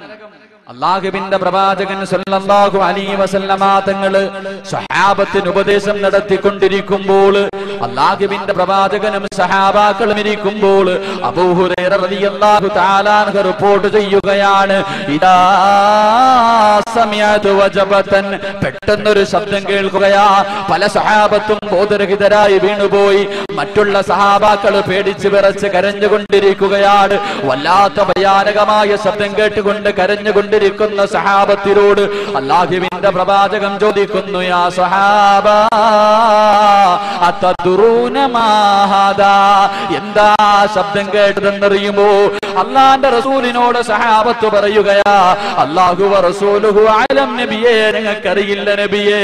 അല്ലാഹുവിന്റെ പ്രവാചകൻ പറയുന്നു, ഹാദാ ഹജറുൻ, ഹാദാ ഹജറുൻ, എന്റെ സഹാബത്തെ അതൊരു കല്ലാണ് സഹാബത്തെ. ഏത് കല്ലാണെന്നറിയുമോ? റുമിയതു ബിഹി ഫിന്നാർ, നരകത്തിന്റെ മുകളിൽ നിന്നൊരു മലക്കൊരു കല്ലെടുത്ത് താഴേക്ക് എറിഞ്ഞു. എന്നെറിഞ്ഞ കല്ലാണെന്നറിയുമോ? മുൻദു സബഈന ഖലീഫ, 70,000 വർഷം മുമ്പ് നരകത്തിന്റെ മുകളിൽ നിന്നൊരു മലക്കൊരു കല്ലെടുത്ത് താഴേക്ക് എറിഞ്ഞു. ഹത്തം തഹാ ഇലാ കരിഹാ, ആ കല്ല് താഴെ വന്ന് വീണ ശബ്ദമാ സഹാബത്തെ നിങ്ങളിപ്പോൾ കേട്ടതെന്ന് ഷഫീഉനാ റസൂലുള്ളാഹി സല്ലല്ലാഹു അലൈഹി വസല്ലമ തങ്ങൾ പറയുന്നു, 70,000 വർഷം മുമ്പ് ഒരു മലക്ക് നരകത്തിന്റെ മുകളിൽ നിന്ന് ഒരു കല്ലെടുത്ത് താഴേക്കിട്ടു. അത് താഴെ വന്ന് വീഴാൻ 70,000 വർഷം എടുത്തു. എന്റെ പ്രിയപ്പെട്ട യുവത്വം, എന്റെ പ്രിയപ്പെട്ട യുവസമൂഹം, ചെറുപ്പക്കാരോടൊക്കെ ഇത് പറയുമ്പോ പറയും, പള്ളിയിലെ ഉസ്താദന്മാര് വെറുതെ നമ്മളെ ഭയപ്പെടുത്താൻ പറയണേ. നമ്മളൊക്കെ ഒന്ന് പള്ളിയിൽ കയറാൻ വേണ്ടി, നന്നാവാൻ വേണ്ടി. ഒരു കല്ല് താഴെ എടുത്തിടുമ്പോ ഈ വീഴാൻ 70,000 വർഷം എടുത്തു. ഇന്ന് കോമഡിക്ക് പറയേണ്ടത് കടുവാപ്പള്ളിയുടെ ഫ്രണ്ടിൽ വായി നോക്കി ഇരിക്കുമ്പോ നമസ്കാരം നടക്കുന്നത്, പാവപ്പെട്ട ഒരു മനുഷ്യൻ ചോദിച്ചു, എന്തടാ പള്ളി വരുന്നില്ലേ? എല്ലാരും സ്വർഗത്തിൽ പോയാലും നരകത്തിൽ പോകാൻ ആള് വേണ്ട, ഞാൻ അങ്ങോട്ട് പോകണം. എന്റെ ചെറുപ്പക്കാര് വെള്ളിയാഴ്ച ദിവസം ഷഫീഖ് ബാക്കബി പള്ളിക്കാത്തിരുന്ന വലിയ പ്രഭാഷണം, നരകത്തിന്റെ തീ, നരകത്തിന്റെ ആഴം. ആ അവസരത്തിൽ ബ്ലൂടൂത്ത് എടുത്തിട്ട് ഓണാക്കട, ഭിത്തി ചാരിയിരിക്കാം, ഒന്ന് ഓണാക്ക്, നല്ല സെറ്റപ്പ് പാട്ട് കിടക്കുക, സെൻഡ് ചെയ്യാം. നരകത്തെ കുറിച്ച് പറയുമ്പോ ഇവൻ ചിരിക്കുന്നു, കളിക്കുന്നു, തമാശ പറയുന്നു. എന്റെ പ്രിയപ്പെട്ട സഹോദരങ്ങളെ, നിങ്ങളൊക്കെ കളിച്ചു, നിങ്ങളൊക്കെ തമാശ പറഞ്ഞോ, നിങ്ങളൊക്കെ പുച്ഛിച്ച് തള്ളിക്കോ. പക്ഷേ അല്ലാഹുവിന്റെ ഖുർആൻ പറയുകയാണ്, അല്ലാഹുവിന്റെ പരിശുദ്ധ ഖുർആൻ പറയുന്നു, വഇദാ റഅതഹും മിൻ മകാനിൻ ബഈദ് സമിഉ ലഹാ തഗയ്യുദൻ വസഫീറാ. നാളെ പടച്ചവന്റെ മുന്നിൽ നിൽക്കുമ്പോൾ, അതാ മഹ്ശറിലേക്ക് നിൽക്കുമ്പോൾ, ജിബ്രീൽ ചെന്നിട്ട് മീകായിൽ എന്ന മലക്കിനോട് പറയുകയാ, പടച്ചവൻ നരകത്തിന്റെ ഒരു ഭാഗത്തെ കൊണ്ടുപോകാൻ പറഞ്ഞുവെന്ന് പറയുമ്പോൾ, എന്റെ പ്രിയമുള്ളവരെ, മീകായിൽ എന്ന മലക്ക് നരകത്തിന്റെ ഒരു ഭാഗത്തെ ചങ്ങലയിൽ കെട്ടിയിട്ട് അല്ലാഹുവിന്റെ മഹ്ശറിലേക്ക് വലിച്ചു കൊണ്ടുവരുമ്പോൾ, ഇവിടെ ഇരുന്ന് ചിരിച്ച നമ്മളുണ്ടല്ലോ, ഇവിടെ ഇരുന്ന് തമാശ പറഞ്ഞവരുണ്ടല്ലോ, ഇവിടെ ഇരുന്ന് പുച്ഛിച്ച് തള്ളിയവരുണ്ടല്ലോ. ആ അവസരത്തിൽ അല്ലാഹുവോട് പറയുന്നത് എന്താണെന്നറിയുമോ? റബ്ബനാ അബ്സർനാ വസമിഅനാ ഫർജിനാ. റബ്ബനാ, എന്റെ രക്ഷിതാവേ, അബ്സർനാ അബ്സർനാ, പടച്ചവനെ ഞങ്ങളുടെ നരകമുണ്ടല്ലോ, ഞങ്ങളുടെ പള്ളിയിലെ ഖതീബുമാര് പറഞ്ഞു തന്ന നരകമുണ്ടല്ലോ, ആ നരകത്തെ ഞങ്ങൾ കണ്ടുപടച്ചവനെ, ഞങ്ങളുടെ കണ്ണുകൊണ്ട് നരകത്തെ കണ്ടുപടച്ചവരെ, ആ നരകത്തിന്റെ തീ കണ്ടുപടച്ചവരെ. വസമിഅനാ, ആ നരകം കടന്ന് വിളിക്കുന്നത് ഞങ്ങളുടെ ചെവി കൊണ്ട് കേട്ടു റബ്ബേ. അതുകൊണ്ട് ഫർജിനാ ഫർജിനാ, ഞങ്ങളെ ഒന്ന് കടുവാ പള്ളിയിലേക്ക് ഞങ്ങളെ ഒന്ന് മടക്കണേ അല്ലാ. ഞങ്ങളുടെ നാട്ടിലേക്ക് ഞങ്ങളെ മടക്കിയാല്, ഞങ്ങളുടെ നാട്ടിലേക്ക് ഞങ്ങളെ മടക്കിയാല്, എന്റെ പ്രിയമുള്ളവരെ, ഉച്ചയ്ക്ക് പോലും പള്ളിക്കകത്ത് കയറാത്തവൻ പറയുകയാ, അല്ലാഹുവേ, പള്ളിക്കകത്ത് പോയിരുന്ന് തഹജ്ജുദ് നിസ്കരിക്കാൻ പടച്ചവരെ, ദിക്റുകൾ പറയാൻ പടച്ചവരെ, ഖുർആൻ ഓതാൻ പടച്ചവരെ. എന്റെ കടുവയിലുള്ള പെങ്ങള് പറയുകയാ, എന്റെ വീട്ടില് TV ഇല്ല പടച്ചവരെ, എന്റെ വീട്ടില് കേബിൾ ഇല്ല പടച്ചവരെ, റിമോട്ട് പിടിച്ച് കൈകൊണ്ട് തസ്ബീഹ് പിടിക്കാൻ പടച്ചവരെ. ഫർജീനാ, എന്നെ ഒന്ന് മടക്കണേ അല്ലാ. അവിടെ ചെന്നിട്ട് പറയാ, പടച്ചവനെ ഒന്ന് മടക്കാം. എല്ലാം നേരിട്ട് കാണുമ്പോ അല്ലാൻ അറിയില്ലേ നമ്മുടെ സ്വഭാവം, പടച്ചവൻ അറിയില്ലേ. അല്ല എന്താ പറയാ, അല്ല തന്റെ മലക്കുകളെ വിളിച്ചിട്ട് പറയുമത്രേ, ഖുദൂഹു ഫഉല്ലു സുമ്മൽ ജഹീമ സല്ലു, സുമ്മ ഫീ സിൽസിലത്തിൻ ദറുഹാ 70 ദിറാ. മലക്കളെ ഒരു പരിഗണന ഇവനോടൊന്നും കാണിക്കില്ല. ഇവനോടൊന്നും ഒരു കരുണയും കാണിക്കേണ്ട ആവശ്യമില്ല. നിങ്ങളെ പണി നടത്ത്, ചങ്ങലയിലെടുത്ത് കെട്ടിയിട്ട് വലിച്ച് നരകത്തിലേക്ക് എറിയാൻ അല്ലാഹ് പറയുമെന്ന് പരിശുദ്ധ ഖുർആൻ. എന്റെ പ്രിയമുള്ള സഹോദരങ്ങളെ, നന്നാവേണ്ടവൻ ഇത്രയും മതി, കൂടുതലൊന്നും ആവശ്യമില്ല. ഇതാണ് നരകം. പോകേണ്ടവര് പോകും, അല്ലാത്തവർ സ്വർഗത്തിലേക്ക് നടന്നു പോകും. അള്ളാഹു സ്വർഗത്തിൽ പോകുന്നവരുടെ കൂട്ടത്തിൽ ഉൾപ്പെടുത്തി അനുഗ്രഹിക്കുമാറാകട്ടെ. എന്താ സ്വർഗം? എന്താ സ്വർഗം? സ്വർഗമുണ്ട്. സ്വർഗം എന്താണ്? സ്വർഗത്തെ കുറിച്ച് ഇന്നലെ സ്വർഗത്തിലെ ഒരു മുന്തിരിക്കുലയെ കുറിച്ച് പറഞ്ഞു. സ്വർഗം ഇരിക്കുന്നത് എവിടെ? ആകാശത്തിലാ, ഭൂമിയിലാ? സ്വർഗം എവിടെ ഇരിക്കണേ? സ്വർഗം ഉണ്ടല്ലോ, എവിടെ ഇരിക്കണേ? ആകാശത്തിലാ, ഭൂമിയിലാ? എന്താ ചങ്ങാതി, സ്വർഗം എവിടെ ഇരിക്കണേ? ആകാശം. എവിടെ ഉണ്ട് സ്വർഗം? ഇരിക്കുന്നത് ആകാശത്തില. സ്വർഗം ഇരിക്കുന്നത് ആകാശത്തില. അള്ളാഹുവിന്റെ പ്രവാചകൻ സല്ലല്ലാഹു അലൈഹി വസല്ലമ തങ്ങൾ പരിശുദ്ധ ഖുർആൻ പറയുന്നു, മുകളിലോട്ടുള്ള വസ്തുക്കളുടെ ഏറ്റവും അവസാനം സിദ്റത്തുൽ മുൻതഹ. സിദ്റത്തുൽ മുൻതഹയാണ് മുകളിലോട്ടുള്ള, ആകാശത്തിന്റെ മുകളിലോട്ടുള്ള വസ്തുക്കളുടെ ഏറ്റവും അവസാനത്തെ സാധനം. എന്താണ് സിദ്റത്തുൽ മുൻതഹ? അള്ളാന്റെ ഖുർആൻ പറയും, ഇൻതഹ ജന്നത്തുൽ മഅവ. അതിന്റെ മുകളിലാണ് സ്വർഗം. അപ്പൊ ആകാശത്തിലാണ് സ്വർഗം. അള്ളാഹുവിന്റെ പ്രവാചകൻ സല്ലല്ലാഹു അലൈഹി വസല്ലമ തങ്ങൾ ഇമാം മുസ്ലിം റഹ്മഹുല്ലാഹ് റിപ്പോർട്ട് ചെയ്ത ഒരു ഹദീസിൽ കാണാം, സ്വർഗത്തിൽ ഒരു മരമുണ്ട്. സ്വർഗത്തിൽ ഇന്ന ഫിൽ ജന്നത്തിലെ ഷജറത്തുൻ, സ്വർഗത്തിൽ ഒരു തണൽ വൃക്ഷമുണ്ട്. കടുവാപ്പള്ളിയിലുള്ള നിങ്ങൾക്ക് മനസ്സിലാവുന്ന രീതിയിൽ പറഞ്ഞാൽ, ഈ നാട്ടിലുള്ള ഏതെങ്കിലും ഒരു ചെറുപ്പക്കാരൻ, അല്ലെങ്കിൽ ഏതെങ്കിലും ഒരു സഹോദരൻ, അല്ലെങ്കിൽ ഏതെങ്കിലും ഒരു സഹോദരി ഇന്ന് ലോകത്ത് ഏറ്റവും കൂടുതൽ സ്പീഡിൽ സഞ്ചരിക്കുന്ന ഒരു വാഹനം തിരഞ്ഞെടുത്തിട്ട് സ്വർഗത്തിലെ ഒരു മരത്തിന്റെ ചുവട്ടിലൂടെ സഞ്ചരിക്കുക. എത്ര നാള്? അള്ളാന്റെ റസൂല് പറയുന്നു, 100 സന, 100 വർഷം സഞ്ചരിച്ചാലും ലാ യഖ്തഉഹ, സ്വർഗത്തിലെ ഒരു മരം വിട്ടുകിടക്കാൻ കഴിയില്ലെന്ന് ഷഫീഖുനാ റസൂലുള്ളാഹി സ്വല്ലല്ലാഹു അലൈഹി വസല്ലം. ഇത് ഞാനാ പറഞ്ഞിരുന്നെങ്കിൽ പറയായിരുന്നു, ഇതൊക്കെ ഇച്ചിരി ഓവർ അല്ലേ എന്ന്. അബൂജഹൽ ഉണ്ടല്ലോ, അബൂജഹൽ പ്രവാചകന്റെ ഏറ്റവും വലിയ ശത്രുവാണ്. ആ ചങ്ങാതി എന്നെ പറയായിരുന്നു, മുഹമ്മദ് സത്യമേ പറയത്തുള്ളൂ. അപ്പൊ അള്ളാന്റെ റസൂല് പറയുന്നു, സ്വർഗത്തിലെ ഒരു മരത്തിന്റെ വലിപ്പം 100 വർഷം സഞ്ചരിച്ചാലും തീരില്ല. ഹദീസിന്റെ കിതാബുകളിൽ കാണാം, 100 വർഷം സഞ്ചരിച്ച സ്വർഗത്തിലെ ഒരു മരത്തിന്റെ ഒരു ശിഖരം, ഒരു കമ്പ് പോലും വിട്ടുകിടക്കാൻ കഴിയില്ലെന്ന് മഹാരഥന്മാരായ പണ്ഡിതന്മാര് പറയുമ്പോൾ, ഈ വിശാലമായ സ്വർഗമാണ് കടുവാപ്പള്ളിയിൽ പാവപ്പെട്ട ഇമാമ് തലകുത്തി വീഴുമ്പോ കൂടെ വന്ന് വീണിട്ട് ചോദിക്കണം. ഇന്നലെ ഞാൻ ചോദിച്ചു, നിസ്കാരം ശരിയാകുമോ? ഈ നമ്മൾ അല്ലാഹുവോട്, അല്ലാഹുവേ, അഷ്റഫുൽ ഖൽഖായ പ്രവാചകൻ കിടക്കുന്ന സ്വർഗം എനിക്ക് തരണേ പടച്ചവനെ, അബൂബക്കർ സിദ്ദീഖ് കിടക്കുന്ന സ്വർഗം എനിക്ക് തരണേ. എന്റെ സഹോദരങ്ങളെ, എന്ത് യോഗ്യതയാ നമുക്കുള്ളത്? സ്വർഗം ചോദിക്കാൻ ഒരു യോഗ്യത വേണം, നമുക്കൊരു യോഗ്യതയുമില്ല. ആ അവസരത്തിലാണ് അള്ളാന്റെ റസൂല് പറയുന്നത്, അള്ളാഹുവിന്റെ പ്രവാചകൻ പറയുന്നു, ഞാൻ നിങ്ങൾക്ക് സ്വർഗം തരാം, ഞാൻ നിങ്ങൾക്ക് സ്വർഗം തരാം. അള്ളാന്റെ റസൂല് പറയുന്നു, സ്വർഗം ഞാൻ തരാന്ന്. ആരെങ്കിലും തരാന്ന് പറഞ്ഞാലെങ്കിലും പേടിക്കണ്ടേ? എന്താ പേടിക്കണ്ടേ? നാസിക വാഹിദക്ക അടുത്തിരിപ്പുണ്ട്. ഇന്ന് അതിന്റെ അടുത്തിരിക്കുന്നത് വാഹിദക്ക ഇവിടെ ചായക്കടയൊക്കെ ഇട്ടിട്ടുള്ള സമയത്ത് ഞങ്ങളൊക്കെ പോയി ചായയൊക്കെ കുടിക്കുമായിരുന്നു, നല്ല കടിയൊക്കെ തരുമായിരുന്നു, ബിസ്ക്കറ്റൊക്കെ. അള്ളാഹു ആഫിയത്തുള്ള ദീർഘായുസ് കൊടുത്ത് അനുഗ്രഹിക്കുമാറാകും. ഇന്ന് പിന്നെ താഹായിക്ക ബീജാന മറ്റേ നഹാസിക്ക ഇറങ്ങിപ്പോയി ഇവിടെ വരെ വന്നിട്ട്. ഇന്നലെ ഈ നഹാസിക്കായെ കുറിച്ച് പറഞ്ഞപ്പോ ഇന്നിനി ആ ചങ്ങാതിയെ കുറിച്ച് എന്തെങ്കിലും. പാവപ്പെട്ടവനാ, നല്ല സ്നേഹമുള്ള ആളാണ്. അള്ളാഹു ആഫിയത്തും ദീർഘായുസും കൊടുത്ത് അനുഗ്രഹിക്കുമാറാകട്ടെ. നീണ്ട കാലം ഈ പള്ളിയുടെ പ്രവർത്തനത്തിന് വേണ്ടി പരിശ്രമിക്കാനും ഇരിക്കാനുമുള്ള ഭാഗ്യം കൊടുത്ത് അനുഗ്രഹിക്കുമാറാകട്ടെ. അപ്പൊ ആരെങ്കിലും സ്വർഗം തരാന്ന് പറഞ്ഞാൽ വേടിക്കണം. അള്ളാന്റെ റസൂല് പറയുന്നു, ഞാൻ സ്വർഗം തരാം. അള്ളാഹുവിന്റെ പ്രവാചകൻ പറയുന്നു, ഞാൻ സ്വർഗം തരാം. അള്ളാഹുവിന്റെ പ്രവാചകൻ 1400 വർഷങ്ങൾക്ക് മുമ്പ് തന്റെ ഈന്തപ്പന ഓലകൾ കൊണ്ട് നെയ്തിരിക്കുന്ന തന്റെ കുടിലിൽ കിടന്നുറങ്ങുകയാണ്. അതാ തഹജ്ജുദിന്റെ സമയമാകുമ്പോൾ അള്ളാഹുവിന്റെ പ്രവാചകൻ തന്റെ വീടിന്റെ വാതില് തുറന്നിട്ട് ഉളുവെടുക്കുവാൻ വേണ്ടി വെളിയിലേക്ക് ഇറങ്ങുമ്പോൾ ഒരു ദിവസവുമില്ലാത്ത വല്ലാത്ത തണുപ്പാണ്, സഹിക്കാൻ കഴിയുന്നില്ല. പ്രവാചകന്റെ മനസ്സിലേക്ക് ഒരു ചിന്ത വരുന്നു, റബ്ബേ, ഈ തണുപ്പുള്ള രാത്രിയിൽ, ഈ പച്ചവെള്ളത്തിൽ ഒതുപെടുത്തിട്ട് എങ്ങനെയാ നിസ്കരിക്കുന്നത്? തണുപ്പ് സഹിക്കാൻ കഴിയുന്നില്ലല്ലോ. എനിക്കല്പം ചൂടുവെള്ളം കിട്ടിയിരുന്നെങ്കിൽ ആ ചൂടുവെള്ളത്തിൽ ഒതുപെടുത്തിട്ട് നിസ്കരിക്കാമായിരുന്നു എന്ന് അള്ളാഹുവിന്റെ പ്രവാചകന്റെ മനസ്സിലേക്ക് ഒരു തോന്നൽ വരുമ്പോൾ അള്ളാന്റെ പ്രവാചകൻ നോക്കുമ്പോഴതാ ഒരു സലാം കേൾക്കുകയാണ്.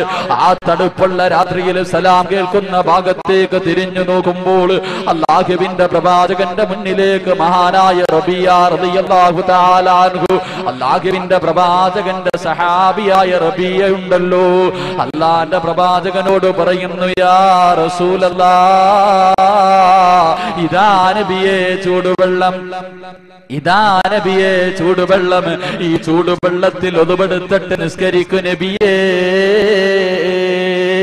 അള്ളാന്റെ പ്രവാചകന്റെ കണ്ണങ്കോട്ട് നിറയാൻ തുടങ്ങി. പടച്ചവരെ, ഈ അടിമയ്ക്ക് എന്നോടെന്ത് സ്നേഹമാ പടച്ചവരെ, ഈ റബിയാൻ എന്നോടെന്ത് പ്രേമമാ പടച്ചവരെ. ഈ തണുപ്പുള്ള രാത്രിയിൽ എല്ലാവരും കടന്നുറങ്ങുമ്പോ എന്റെ വീടിന്റെ വെളിയിൽ എനിക്ക് ചൂടുവെള്ളവുമായിട്ട് കാത്തു നിൽക്കുന്ന ഈ സഹാബിയുണ്ടല്ലോ, ഈ സഹാബിക്ക് എന്താ പടച്ചവരെ കൊടുക്കേണ്ടത്? അള്ളാഹുവിന്റെ പ്രവാചകൻ റബിയാനോട് ചോദിക്കുകയാ, റബിയാ, എന്ത് വേണം റബിയാ? ഇന്നത്തെ ദിവസം നീ എന്ത് ചോദിച്ചാൽ നിനക്ക് ഞാൻ തരാം റബിയാ.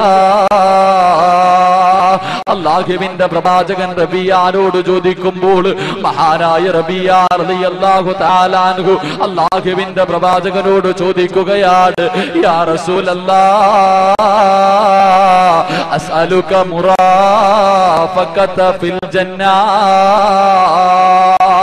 നബിയേ, എനിക്കെന്താ വേണ്ടതെന്നറിയുമോ? എനിക്കെന്താ വേണ്ടതെന്നറിയുമോ? ആരാണ് റബിയ എന്നറിയുമോ? എന്റെ പ്രിയമുള്ളവരെ, കേറിക്കിടക്കാൻ ഒരു കൂരയില്ലാത്തവരാ, വയറ് നിറച്ചട്ട് ഭക്ഷണം കഴിക്കാൻ പറ്റാത്തവരാ, ധരിക്കാൻ ഒരു ജോഡി വസ്ത്രമില്ലാത്തവരാ. അതാ അബൂ ഹുറൈറ റളിയല്ലാഹു അൻഹുവിന്റെ കൂട്ടത്തില് അതാ പള്ളിയുടെ ഓരത്ത് കിടക്കുന്നവനാ. ആരെങ്കിലും വല്ല ആഹാരവും കൊണ്ടുകൊടുത്താൽ അത് കഴിച്ചിട്ട് പള്ളിയുടെ പറമ്പിൽ കിടക്കുന്നവനാ. ആ സ്വഹാബിയതാ അല്ലാഹുവിന്റെ റസൂലിനോട് പറയുകയാണ്, യാ റസൂലല്ലാഹ്, എനിക്ക് സമ്പത്ത് വേണ്ട നബിയേ, എനിക്ക് അധികാരം വേണ്ട നബിയേ, എനിക്ക് ധരിക്കാൻ വസ്ത്രം വേണ്ട നബിയേ, എനിക്ക് സുന്ദരികളായ പെണ്ണുങ്ങളെ വേണ്ട നബിയേ. എനിക്ക് വേണ്ടത് എന്താണെന്നറിയുമോ? അസ്അലുക മുറാഫഖത ഫിൽ ജന്നാ. നബിയേ, എനിക്ക് സ്വർഗം മതി നബിയേ, എനിക്ക് സ്വർഗം മതി നബിയേ. നാളെ സ്വർഗത്തിൽ അങ്ങയുടെ കൂടെ എനിക്ക് നടക്കണം നബിയേ. എന്റെ ജീവിതത്തിന്റെ ഏറ്റവും വലിയ മോഹം സ്വർഗമാണ് നബിയേ. അല്ലാഹുവിന്റെ പ്രവാചകനോട് റബിയ റളിയല്ലാഹു തആല അൻഹു ചോദിക്കുമ്പോൾ എന്റെ പ്രിയമുള്ളവരെ, എന്ത് ചോദിച്ചാലും കൊടുക്കാമെന്ന് പറഞ്ഞ പ്രവാചകനുണ്ടല്ലോ. റബിയ റളിയല്ലാഹു തആല അൻഹുവിനോട് പറയുകയാണ്, ഏ റബിയ, നിനക്ക് ഞാൻ സ്വർഗം തരാം റബിയ, നിനക്ക് ഞാൻ സ്വർഗം തരാം റബിയ. പക്ഷേ നീ എന്നെ ഒന്ന് സഹായിക്കണേ റബിയ, നീ എന്നെ ഒന്ന് സഹായിക്കണേ റബിയ. അല്ലാഹുവിന്റെ പ്രവാചകനോട് റബിയ റളിയല്ലാഹു തആല അൻഹു ചോദിച്ചു, യാ റസൂലല്ലാഹ്, എങ്ങനെയാ നബിയെ സഹായിക്കേണ്ടത്? ആ അവസരത്തിൽ അല്ലാഹുവിന്റെ പ്രവാചകൻ പറയുന്നു, ഇൽമനുലി സിത്തം മിൻ അൻഫുസികും അൽമനു ലക്കുമുൽ ജന്നാ, അൽമനു ലക്കുമുൽ ജന്നാ. ഖാല സഫിയൂനാ റസൂലുള്ളാഹി സ്വല്ലല്ലാഹു അലൈഹി വസല്ലം തങ്ങൾ പറയുന്നു, റബിയ റളിയല്ലാഹു തആല അൻഹു ഒരു അവസരം കിട്ടി. അല്ലാഹുവിന്റെ റസൂൽ ചോദിച്ചു, എന്താ നിനക്ക് വേണ്ടത്? നമ്മളാണെങ്കിലോ കഅബാലയത്തിന്റെ മുറ്റത്ത് പോയിട്ട് കഅബ കാണുമ്പോ ആദ്യമായിട്ട് കാണുമ്പോ എന്ത് ചോദിച്ചാലും അല്ലാഹ് തരും.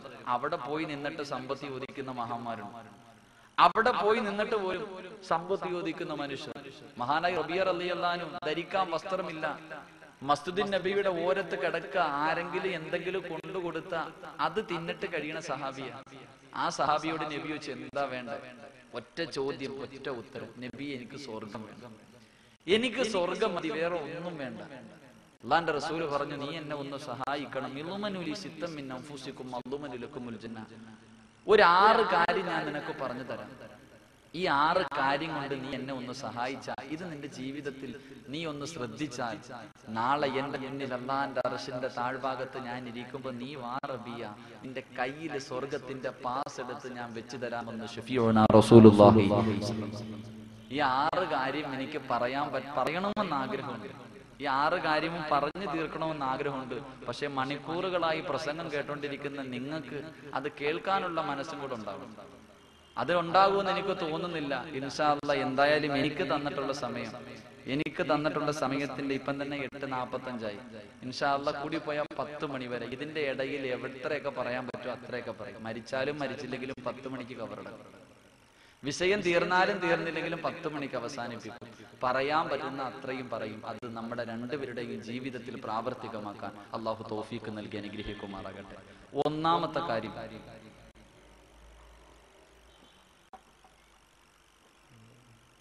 വെള്ളം ഒഴിക്കാൻ ആരും കമ്മിറ്റിക്കാരെ കൊണ്ട് ഒഴിക്കുന്നത് ശരി.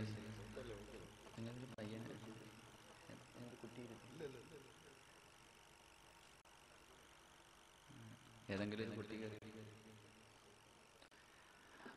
അല്ലാഹുവിന്റെ പ്രവാചകൻ സല്ലല്ലാഹു അലൈഹി വസല്ലമ തങ്ങളോട് റബീഅ റളിയല്ലാഹു തആല അൻഹു ചോദിക്കുകയാണ്, യാ റസൂലല്ലാഹ്,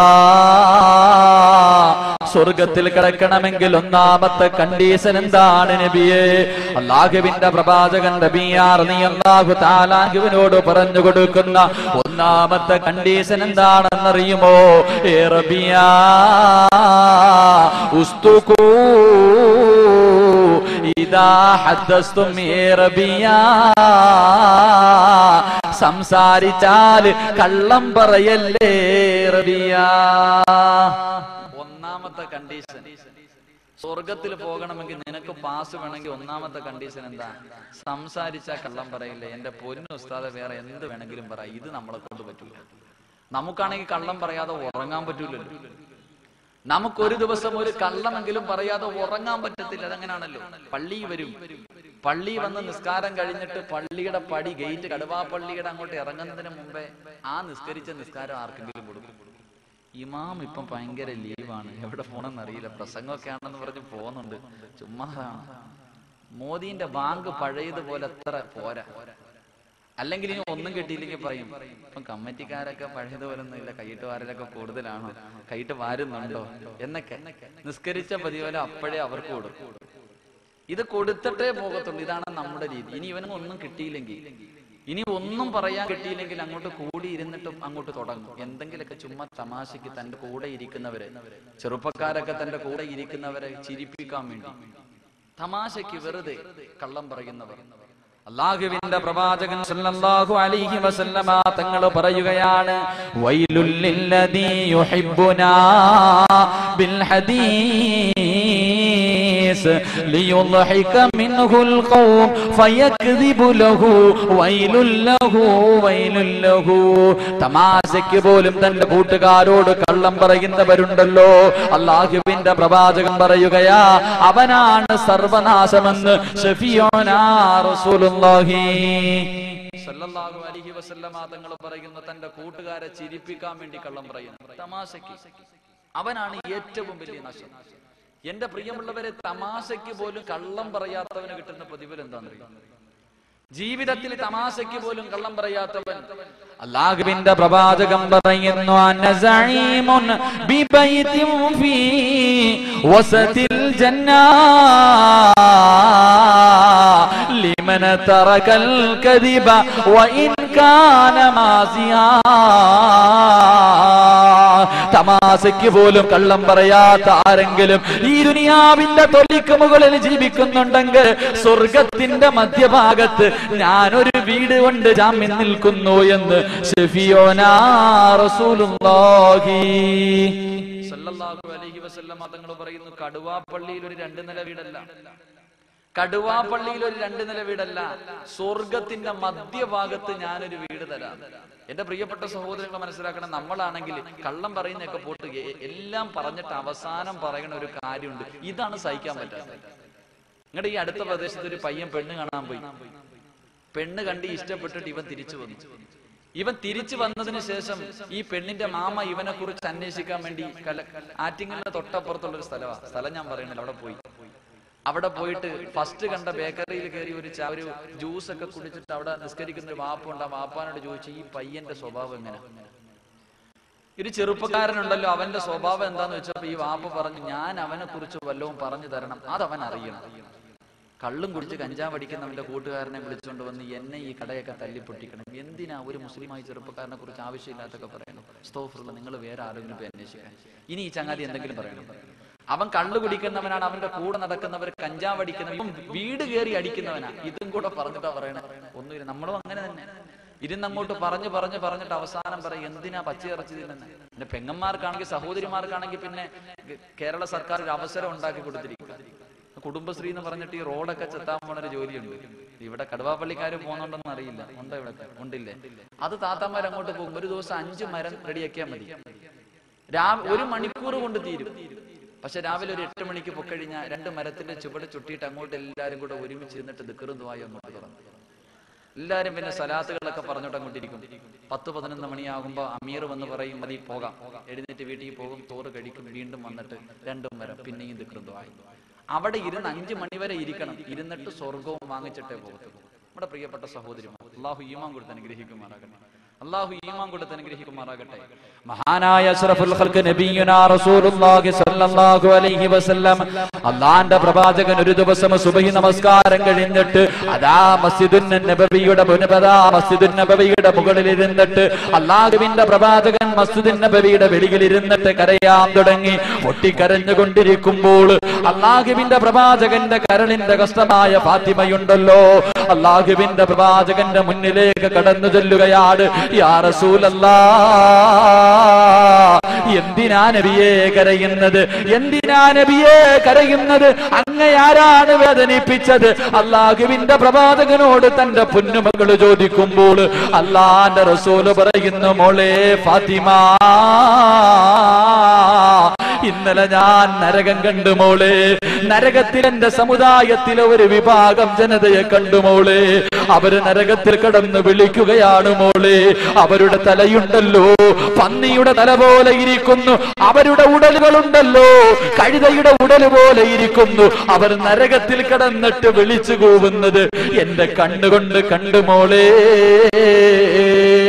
അല്ലാഹുവിന്റെ പ്രവാചകന് പറഞ്ഞു തീരുമ്പോൾ, അല്ലാഹുവിന്റെ റസൂൽ അങ്ങോട്ട് പറഞ്ഞു തീരുമ്പോൾ പൊട്ടിക്കരഞ്ഞുകൊണ്ട് അല്ലാഹുവിന്റെ പ്രവാചകനോട് തന്റെ പൊന്നുമകള് ഫാത്തിമ ചോദിക്കുകയാണ്, ഉപ്പാ,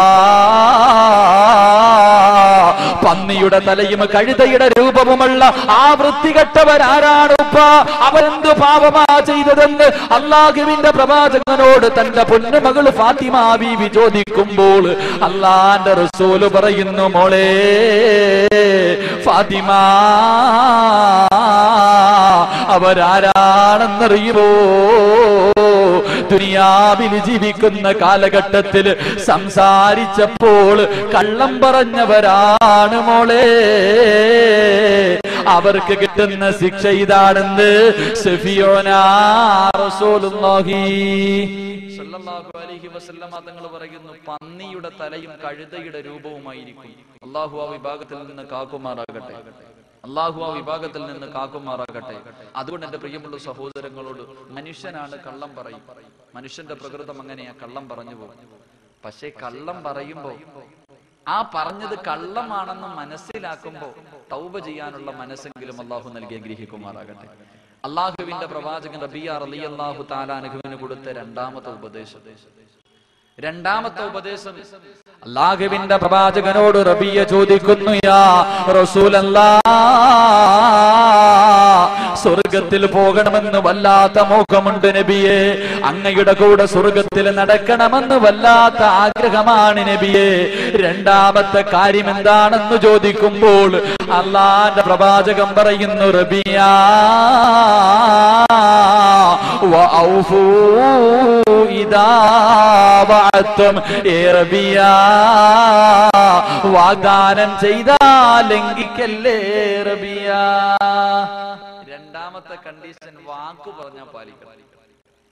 വാക്ക് പറഞ്ഞാ പാലിക്കണം. നമ്മൾ ഏത് വാക്കാ പാലിച്ചിട്ടുള്ള? ചുമ്മാ ആള് കൂടുമ്പോ എഴുന്നേറ്റ് നിന്നിട്ട്. സാധാരണ ഇപ്പൊ തൃശ്ശൂര് കുന്നംകുളത്തൊരു സ്ഥലത്ത് പ്രസംഗിക്കാൻ പോയപ്പോ 6666 രൂപ എല്ലാരും ചാടി എഴുന്നേറ്റ് കുറെ പേര് പറഞ്ഞു. സംഘാടകര് വീട്ടിൽ പോയപ്പോ ഉമ്മ പറയാ മോൾ അറിയാതെ പറഞ്ഞാണ്. നമ്മള് ആള് കൂടുമ്പോ എല്ലാരും പറയും, പക്ഷെ അവസ്ഥനെ ചെന്ന് ചോദിക്കുമ്പോഴത്തേക്ക് നമ്മുടെ മനസ്സ് മാറുക. ഏത് കാര്യമാണെങ്കിലും അങ്ങനെ. എന്റെ പ്രിയമുള്ളവരെ, ജീവിതത്തിൽ ഏത് കരാറാ നമ്മൾ പാലിച്ചിട്ടുള്ളത്? നാട്ടുകാരോട് ചെയ്തൊക്കെ പോട്ടും, അള്ളാരോട് കരാറ് ചെയ്തവരല്ല. ആദം നബി അലൈഹിസ്സലാം നമ്മുടെ വാപ്പയാണല്ലോ, ആദം നബിയും ഹവ്വാ ബീവിയും. ഇവര് രണ്ടുപേരെയും പടച്ചവൻ സൃഷ്ടിച്ചിട്ട് ആദം നബി അലൈഹിസ്സലാമിനെയും ഹവ്വാ ബീവിയോടും അള്ളാഹ് പറഞ്ഞു, ഖുർആൻ പറയുന്നു, യാ ആദം ഉസ്കുൻ അൻത വസൗജുകൽ ജന്നാ വകുലാ മിൻഹാ റഗദൻ ഹൈസു ശിഅ്തുമാ വലാ തഖറബാ ഹാദിഹി ശജറാ. അല്ലാഹുവിന്റെ ഖുർആൻ പറയുന്നു, ആദം നബിയോട് അല്ലാഹ് പറഞ്ഞു, ആദമേ, ഈ കാണുന്ന സ്വർഗമുണ്ടല്ലോ, ഇതിനകത്ത് കടന്ന് നീയും നിന്റെ ഭാര്യയും എന്തു വേണമെങ്കിലും ചെയ്തോ, എന്തു വേണമെങ്കിലും തിന്നോ, എന്തു വേണമെങ്കിലും കാണിച്ചോ, പക്ഷേ ലാ തഖറബാ ഹാദിഹി ശജറ, ആ കാണുന്ന മരത്തിന്റെ അടുത്ത് പോകല്ലേ ആദമേ. ആദം നബി അലൈഹി ഇസ്ലാമും തന്റെ ഭാര്യയും കൂടെ പോയി രണ്ടിനെയും പടച്ചവൻ സ്വർഗത്തിൽ നിന്ന് പുറത്താക്കി. എങ്ങനെ പുറത്താക്കി? ഉടുതുണി പോലും പടച്ചവൻ കൊടുത്തില്ല.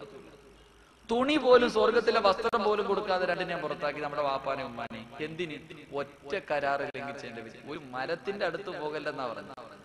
ഇവിടെ അല്ല നമ്മളെ വിളിച്ചിട്ട് ചോദിച്ച്, ഞാൻ ആരാടാ? ആലമുൽ അർവാഹിൽ അല്ല, നീ ഞങ്ങളുടെ റബ്ബ്, ഞങ്ങളെ ദുനിയാവി വിട്ടുപോയ മറിച്ചു കളയാ, നിസ്കാരം, ദുആ, ദിക്ർ, ഖുർആൻ, അല്ലോ എന്നെ തങ്ങളെ പോലെ ജീവിക്കാൻ പഠിച്ചൊന്ന് വിട്ടേക്കാൻ. കടുവാപ്പള്ളി വന്നിട്ടോ പള്ളിയുടെ വിനാരത്തിൽ നിന്ന് ബാങ്ക് വിളിക്കുമ്പോ പള്ളിക്കകത്ത് നിൽക്കുവോ? ഇവൻ പള്ളിക്കകത്ത് നിൽക്കുക. ബാങ്ക് വിളിക്കുമ്പോൾ ശൈത്താൻ ഓടുന്ന പോലെ ഇറങ്ങി വെളിയിലോട്ട് അങ്ങ് പോകും. നിസ്കാരം കഴിയുമ്പോ പിന്നെ കയറി. ഇതിനകത്ത് നിന്നാലും നിസ്കരിക്കാത്തവരുണ്ട്. പള്ളിക്കകത്ത് നിന്നിട്ട് പോലും നിസ്കരിക്കാത്ത എത്ര മുസ്ലിമീങ്ങൾ. എന്റെ പ്രിയമുള്ള സഹോദരങ്ങളെ, ഒന്ന് ചിന്തിക്ക്. ഞാൻ ചോദിക്കാം ഇവരോടൊക്കെ, എങ്ങനെ ഈ ബസ്സും ലോറിയും വണ്ടിയൊക്കെ പാഞ്ഞു പോകുന്ന ഈ ഹൈവേയിൽ എങ്ങനെ നിങ്ങൾക്ക് ഇറങ്ങി നടക്കാൻ തോന്നുന്നു? പാണ്ടി ലോറി നെഞ്ചത്തോടെ കയറി ഇറങ്ങത്തില്ലേ? അള്ളാന്റെ പള്ളിക്കകത്ത് നിന്നിട്ട് നിസ്കരിക്കാത്തവർ. എന്റെ പ്രിയമുള്ള സഹോദരങ്ങളെ, റോഡിൽ നിന്ന് ഇറങ്ങി നടക്കരുത്. ഞാൻ പറയാ, വളരെ സ്നേഹത്തോടെ പറയാം, പാണ്ടി ലോറിക്ക് അറിയത്തില്ലല്ലോ നീ ഇവിടുത്തെ വലിയ മഹാനാണ്. കാരണം നിന്റെ നെഞ്ചത്തൂടെ കയറി ഇറങ്ങിയില്ലെങ്കിലേ കുഴപ്പമുള്ളൂ. കാരണം എന്ത്? നീ എന്താ ചെയ്യണം? നിന്റെ ജീവിതത്തിൽ ഒരു നേരമെങ്കിലും നിസ്കരിക്കുന്നുണ്ടോ?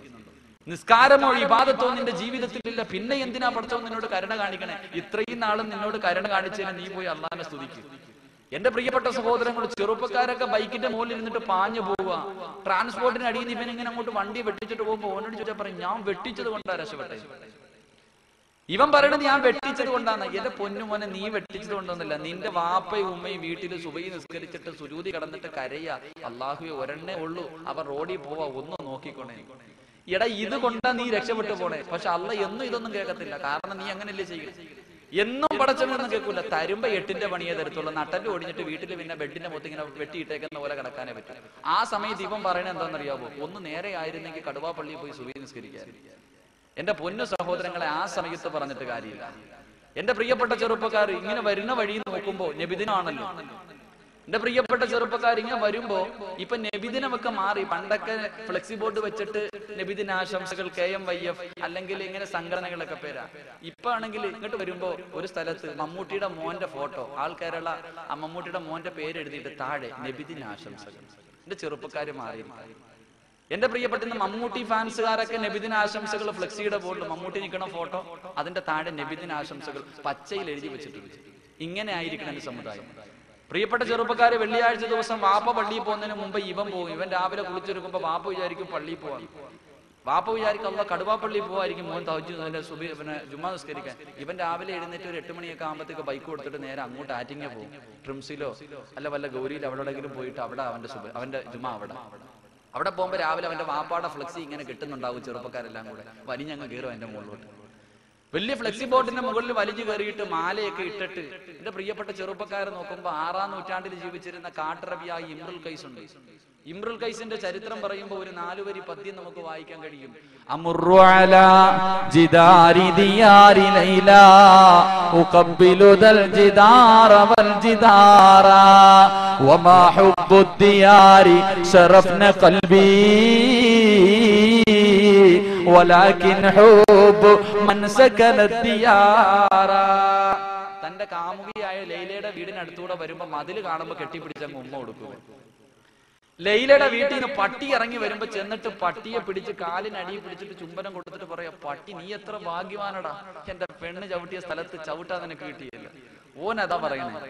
ഇവനാണ് വെള്ളിയാഴ്ച രാവിലെ സിനിമാ തിയേറ്ററിൽ പോയിട്ട് അവന്റെ വാപ്പാടെ ഫോട്ടോയൊന്നുമല്ല, അവനുമായിട്ട് ഒരു ബന്ധമില്ലാത്തവൻ അവന്റെ മോടി ഇങ്ങനെ വലിഞ്ഞങ്ങോട്ട് കയറി മാലയൊക്കെ ഇട്ട് പാലൊക്കെ എടുത്ത് ഒഴിച്ചിട്ട് ഈ അടുത്ത് ഇങ്ങനെ തിരുവനന്തപുരത്ത് ആറ്റിങ്ങലിന്റെ അപ്പുറത്ത് ഇങ്ങോട്ട് വരുമ്പോൾ എഴുതി വെച്ചിരിക്കുന്നു സച്ചിൻ ടെണ്ടുൽക്കർ. അതിന്റെ താഴെ എഴുതി വെച്ചിരിക്കുക, ഏ സച്ചിൻ, നീ ജീവിച്ച കാലഘട്ടത്തിൽ ജീവിക്കാൻ കഴിഞ്ഞ ഞങ്ങൾ എത്രയോ ഭാഗ്യവാൻ. 3 ചെറുപ്പക്കാർ, മുസ്ലിം ചെറുപ്പക്കാരുടെ പേര് അടിയിൽ എഴുതി വെച്ചിട്ടുണ്ടോ? എന്റെ പ്രിയപ്പെട്ട സഹോദരങ്ങൾ, എന്റെ പ്രിയപ്പെട്ട യുവത്വത്തിനോട് ഞാൻ പറയുകയാണ്, എന്റെ പൊന്നുമക്കളെ, ആരെ മറന്നാലും പടച്ചവനെ മറക്കല്ലേ, ആരോട് കളിച്ചാലും നന്നാരോട് കളിക്കല്ലേ. നീ സിനിമാ തിയേറ്ററിന്റെ ഉള്ളറകളിൽ പോയി കൈയടിച്ച് തീർക്കാനുള്ളതല്ലടാ നിന്റെ യുവത്വം. നബിദിനം വരുമ്പോൾ ഏതെങ്കിലും ഒരു മൂലയിൽ പരിപാടി സംഘടിപ്പിച്ചിട്ട് അള്ളാന്റെ റസൂലിനെ സ്നേഹിക്കുന്നവനാണെന്ന് പറഞ്ഞിട്ട് കാര്യമില്ലടാ. ഏതെങ്കിലും ഒരു ദിവസം പള്ളിക്കകത്ത് വന്ന് തലകുത്തി വീണിട്ട് ഞാൻ മുസ്ലിമാണെന്ന് പറഞ്ഞിട്ട് കാര്യമില്ല പൊന്നുമോനെ. അല്ലാഹുവിന്റെ പ്രവാചകൻ ഒരുപാട് ചെറുപ്പക്കാരുടെ ചരിത്രം പറഞ്ഞു തരുന്നുണ്ട്. ഈ സിനിമാ താരങ്ങളല്ലടാ, മമ്മൂട്ടിയും മോഹൻലാലും അല്ലടാ, അല്ലാഹുവിന്റെ റസൂൽ എത്രയോ ചെറുപ്പക്കാരുടെ ചരിത്രം പറഞ്ഞു തരികയാ. അല്ലാഹുവിന്റെ പ്രവാചകന്റെ മുന്നിലേക്ക് ഒരു സഹാബി കടന്നു വരികയാണ്. മഹാനായ ഉമൈർ റളിയല്ലാഹു തആല അൻഹു കടന്നു വരുമ്പോൾ അല്ലാഹുവിന്റെ റസൂൽ പൊട്ടിക്കരയുകയാ. ഒരു ചെറുപ്പക്കാരനായ സഹാബിയാ ഉമൈർ കടന്നു വരുമ്പോൾ അല്ലാഹുവിന്റെ റസൂലിന്റെ കണ്ണ് നിറയുകയാണ്. പ്രവാചകനോട് ഉമൈർ ചോദിക്കുന്നു, യാ റസൂലല്ലാഹ്, എന്തിനാ നബിയേ കരയുന്നത്, എന്തിനാ നബിയേ കരയുന്നത്? ആ അവസരത്തിൽ അല്ലാഹുവിന്റെ റസൂൽ പറയുകയാണ്, ഏ ഉമൈറേ, നിന്റെ പഴയ കാലമൊന്ന് ഞാൻ ഓർത്തുപോയി ഉമൈറേ. അല്ലാഹുവിന്റെ പ്രവാചകൻ പറയുന്നു, ആരാ ഉമൈർ എന്നറിയുമോ? ആരാണ് ഉമൈർ എന്നറിയുമോ? മക്കയിലെ ഏറ്റവും വലിയ കുടുംബത്തിൽ പിറന്നവനാ, ഏറ്റവും വലിയ സൗന്ദര്യമുള്ളവനാ, ഏറ്റവും കൂടുതൽ സമ്പത്തുള്ളവനാ. മഹാനായ ഉമൈർ റളിയല്ലാഹു തആല അൻഹു മുസ്ലിമാകുന്നതിന് മുമ്പ് ധരിച്ചിരുന്ന വസ്ത്രമുണ്ടല്ലോ, സ്വർണത്തിന്റെ നൂലുകൾ കൊണ്ട് നെയ്തിരുന്ന വസ്ത്രമാണ്. ഉമൈർ റളിയല്ലാഹു തആല അൻഹു കുതിരയുടെ മുകളിൽ അതാ വരുന്നത് കാണാൻ മദീനയിലെ പെണ്ണുങ്ങൾ വന്നിട്ട് റോഡിന്റെ ഓരത്ത് കാത്തു നിൽക്കുമായിരുന്നു. ആ ഉമൈർ റളിയല്ലാഹു തആല അൻഹുണ്ടല്ലോ, അല്ലാഹുവിന്റെ പ്രവാചകന്റെ മുന്നിലേക്ക് നടന്നു വരുമ്പോൾ അതാ ഒരു വസ്ത്രം ധരിച്ചിരിക്കുകയാ. 40 സ്ഥലങ്ങളിൽ കണ്ടം വെച്ച് തച്ചിരിക്കുന്ന വസ്ത്രവും ധരിച്ചുകൊണ്ട് അല്ലാഹുവിന്റെ പ്രവാചകന്റെ മുന്നിലേക്ക് കടന്നു വരികയാ. ആ ചെറുപ്പക്കാരനായ ഉമൈറുണ്ടല്ലോ, അതാ ഉഹദിന്റെ രണാങ്കണത്തിൽ യുദ്ധം നടക്കുമ്പോൾ അല്ലാഹുവിന്റെ പ്രവാചകന്റെ പുറകെ നിന്നിട്ട് ഉമൈർ ചിരിക്കുകയാ, ഉമൈർ കളിക്കുകയാ. വല്ലാത്ത സന്തോഷമാ. എന്റെ പ്രിയപ്പെട്ട ചെറുപ്പക്കാര് കാമുകിയും കൊണ്ട് സിനിമാ തിയേറ്ററിന്റെ ഉള്ളറകളിൽ വെള്ളിയാഴ്ച ദിവസം കൈയടിക്കുമ്പോൾ നിന്നെ പോലെ ഒരു ചെറുപ്പക്കാരൻ ഉഹദിന്റെ രണാങ്കണത്തിൽ അല്ലാഹുവിന്റെ പ്രവാചകന്റെ മുന്നിൽ നിന്ന് ചിരിക്കുകയാ. സഹാബത്ത് ചോദിച്ചു, ഉമൈറേ, എന്തിനാടാ ചിരിക്കുന്നത്, എന്തിനാടാ ചിരിക്കുന്നത്, നിന്റെ മുഖത്തെന്ത് ഇത്ര സന്തോഷമെന്ന് ചോദിക്കുമ്പോൾ അതാ ഉമൈർ പറയുന്നു, സഹാബത്തെ, അടുത്ത ഉഹദിന്റെ രണാങ്കണത്തിലേക്ക് ഇറങ്ങേണ്ടത് ഞാനല്ലേ, അടുത്തതായിട്ട് ഉഹദിന്റെ രണാങ്കണത്തിൽ യുദ്ധം ചെയ്യാൻ ഇറങ്ങേണ്ടത് ഞാനല്ലേ. അല്ലാഹുവിന്റെ റസൂൽ പറഞ്ഞത് കേട്ടില്ലേ, ഉഹദിന്റെ രണാങ്കണത്തിൽ നിന്ന് സ്വർഗത്തിന്റെ വാസന അടിക്കുന്നു എന്ന് അല്ലാഹുവിന്റെ പ്രവാചകൻ അങ്ങോട്ട് പറയുമ്പോൾ കാരക്ക കടിച്ചുകൊണ്ടിരിക്കുന്ന ഉമൈറുണ്ടല്ലോ, തന്റെ കയ്യിലിരുന്ന കാരക്ക എടുത്തിട്ട് വലിച്ചെറിയുകയാ. എന്നിട്ടാ കാരക്ക തിന്നുന്ന സമയം പോലും എനിക്ക് ഈ ദുനിയാവിന്റെ തൊലിക്ക് മുകളിൽ ജീവിക്കണ്ടെന്ന് പറഞ്ഞിട്ട് ഉഹദിന്റെ രണാങ്കണത്തിലേക്ക് പോയി ഷഹീദാവുകയാ. അവസാനമുണ്ടല്ലോ ഈ കോടീശ്വരനായ സഹാബിയുണ്ടല്ലോ, ഈ സൗന്ദര്യമുള്ള സഹാബിയുണ്ടല്ലോ, തന്റെ മയ്യത്തങ്ങോട്ട് കഫം പുതിയാനെടുക്കുമ്പോ കഫം പുതിയാ പോലും തുണി തികയുന്നില്ല. തന്റെ തലമറയ്ക്കുമ്പോ കാല് വെളിവാവുകയാ, തന്റെ കാല് മറയ്ക്കുമ്പോ തല വെളിവാവുകയാ. അവസാനം അതാ സഹാബത്തുണ്ടല്ലോ ഒരു വൃക്ഷത്തിന്റെ ഇല പറിച്ചു കൊണ്ടുവന്ന് പുല്ല് പറിച്ചു കൊണ്ടുവന്ന് തന്റെ കാലങ്ങോട്ട് മറച്ചിട്ട് എന്റെ പ്രിയമുള്ളവരെ കൊണ്ടുപോയി കബറടക്കി എന്ന് ചരിത്രം പറയുമ്പോൾ എന്റെ മുന്നിലിരിക്കുന്ന യുവത്വമേ, കടുവാപ്പള്ളിയിലുള്ള ചെറുപ്പക്കാരാ, ആ ഉമൈർ റളിയല്ലാഹു തആല അൻഹു കടക്കുന്ന സ്വർഗമുണ്ടല്ലോ, ആ സ്വർഗത്തിലൊന്ന് കടക്കുന്നത് പോയിട്ട്, ആ സ്വർഗമൊന്ന് കാണുന്നത് പോയിട്ട്, ആ സ്വർഗമൊന്ന് ചോദിക്കുന്നത് പോയിട്ട് 500 വർഷത്തെ വഴിദൂരം വരെ അടിച്ചു വീശുന്ന സ്വർഗത്തിന്റെ വാസനയുണ്ടല്ലോ, അതൊന്ന് ശ്വസിക്കാൻ നിനക്ക് യോഗ്യതയുണ്ടോ? നിനക്ക് യോഗ്യതയുണ്ടോ? എന്റെ പ്രിയമുള്ള സഹോദരങ്ങൾ ആലോചിക്കണം, ആ സ്വർഗത്തിന്റെ വാസനയൊന്ന് ശ്വസിക്കാൻ നമുക്ക് യോഗ്യതയുണ്ടോ? എന്റെ പ്രിയമുള്ള ചെറുപ്പക്കാരോട് വെറുതെ ഒന്നും സ്വർഗം കിട്ടൂലടാ, വെറുതെ ഒന്നും സ്വർഗം കിട്ടൂല. അല്ലാഹുവിന്റെ പരിശുദ്ധമായ ഖുർആൻ പറയുന്നു, മഹാനായ ഉമർ റളിയല്ലാഹു അൻഹുവിന് സ്വർഗം കിട്ടാനുള്ള കാര്യം എന്താ? തന്റെ ശരീരവും തന്റെ സമ്പത്തും ദീനിന് വേണ്ടി വിൽക്കുക. വെറുതെ സ്വർഗത്തിൽ പോകാനൊന്നും പറ്റൂല.